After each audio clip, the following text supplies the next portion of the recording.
سکھایا کرتے تھے کہ قرآن فرماتا ہے کہ یا ایھا الذین آمنوا لا ترفعوا اصواتکم، اے ایمان والو رب کا سچا پیغام تمہارے لیے عام ہے۔ اللہ تمہیں حکم دے رہا ہے جب بھی گفتگو روضہ رسول اللہ کے سامنے کی جائے اور آپ کے ہوتے ہوئے، آپ کے دھرتی پر رہتے ہوئے جب بھی یہ قرآن کا حصہ نازل ہوا، صحابہ کرام گھبرا کر ٹہل جایا کرتے تھے، پریشان ہو جایا کرتے تھے کہیں ایسا نہ ہو کہ ہماری آواز بلند ہو جائے اور نبی کی آواز پست ہو جائے اور نبی کا ہمارے ساتھ گفتگو کرنے کا جو انداز ہے ہمارا بلند ہو جائے، آپ کا آہستہ ہو جائے۔ قرآن کے اندر یہ واضح پیغام جب اترا، میرے نبی محترم صلی اللہ علیہ وآلہ وسلم سرکار نے اپنے صحابہ کو دلاسا دیا اور اس پیغام کو عام کرنے کے لیے سڑک پہ سکھایا گیا۔ اے میرے غلاموں، جو لوگ باہر سے پکارا کرتے تھے، بے ادبی کا اظہار کیا کرتے تھے اور جو تار آواز بلند کر کے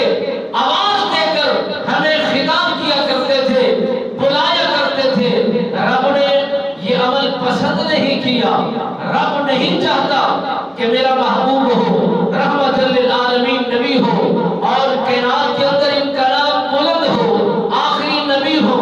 اور نبی رحمت ہو، کائنات کی والی ہو اور زمانہ اس کو دور دراز سے پکارے،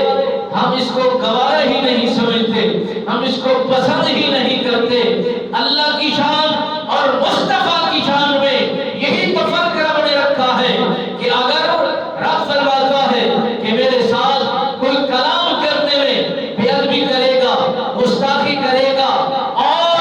نازیبا جملے بول جائے گا، میں خود معاف کرنے والا ہوں، میں چھوڑنے والا ہوں، درگزر کرنے والا ہوں، معافی کا پروانہ ادا کرنے والا ہوں۔ جے اگر بے ادبی میرے مصطفیٰ کی کچہری میں ہو گئی اور میرے مصطفیٰ کے در انور پر ہو گئی، میں معاف نہیں کروں گا، میں معافی کا پروانہ نہیں کروں ادا کروں گا۔ حضرت موسیٰ علیہ السلام سرکار کے زمانے مبارک تھا، ایک مجنون، ایک دیوانہ اپنی عشق و محبت کی شمع میں وہ اتنا ٹوٹا ہوا تھا کہ اپنے خدا کے ساتھ کلام کرنے کا انداز اپناتا ہے اور اللہ کی بارگاہ میں فریاد کرتا ہے کہ مولا جی اگر تو میرے پاس آئے میں تیری خدمت کروں گا، اے خالق و مالک جی اگر تو میری بارگاہ میں، میری کچہری میں میرے پاس لوٹ آئے میں تجھے تیل لگاؤں گا اور تیری خدمت بہترین کروں گا اور تیری اس خدمت کرنے میں پورا پورا اتر جاؤں گا۔ حضرت موسیٰ علیہ السلام سرکار فرماتے ہیں کہ اس مجنون کو یہ گفتگو جب میں نے سنی تو میرا دل یہی کہہ رہا تھا کہ موسیٰ علیہ السلام یہ جوان جو گفتگو کر رہا ہے نازیبا ہے، اللہ کو برداشت نہیں ہوگی، میں اس کے نبی کو کیسے برداشت ہوگی؟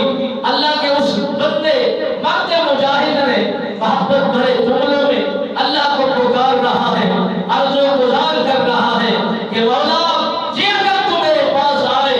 تیری خدمت بھی کروں گا، تجھے دباؤں گا بھی صحیح، تجھے مالش بھی کروں گا، تیری خدمت بھی کروں گا۔ یہی جملے حضرت موسیٰ علیہ السلام نے جب سنے، آپ کو ناگوارا ہوئے، اس جوان کے پاس پہنچ کر ڈانٹا گیا اور اسے سمجھانے کی حقیقت سے آپ نے شدت جملے استعمال کیے گئے۔ آپ نے فرمایا تجھے حیا نہیں آتی کہ خالق و مالک کی بارگاہ میں کیا جملوں کا استعمال کر رہا ہے، اور جملے بولنے سے پہلے انتخاب کیا جاتا ہے کہ لوگ وہ لاجواب ہستی ہے، بے مثل و بے مثال ہستی ہے، وہ قادر مطلق ہے، قادر کریم ہے، تو اس کے لیے یہ جملے بول رہا ہے۔ کیا وہ کوئی انسان ہے؟ معاذ اللہ کوئی وہ انسان ہے جس کے لیے تو یہ جملے بول رہا ہے؟ حضرت موسیٰ علیہ السلام سرکار نے اس جوان کو جب ڈانٹا وہ گھبرا کر دوڑنے لگا تو حضرت موسیٰ علیہ السلام اس کو